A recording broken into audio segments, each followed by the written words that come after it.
আজকে কি রাঁধছে সবাই মিললে দেখি। পটল ভাজি করছে, দেয় নাই আবার কাঁচামরিচ।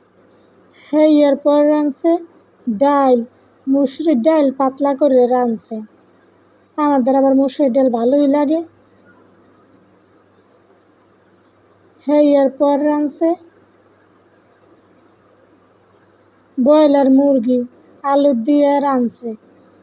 আজকে আমি আবার এইসব দিয়ে ভাত খাই নাই, খাইছি দুধ দিয়ে আর আম দিয়া।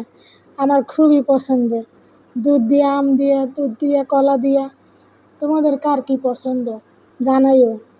আমার তো দুধ ভাত খুবই পছন্দের। ফেসবুক থেকে যারা আমার ভিডিও দেখতেছ ফলো দিও, আর ইউটিউব থেকে যারা দেখতেছ সাবস্ক্রাইব করে সাপোর্ট করে পাশে থাইকো। এরপর কি রাঁধছে দেখি।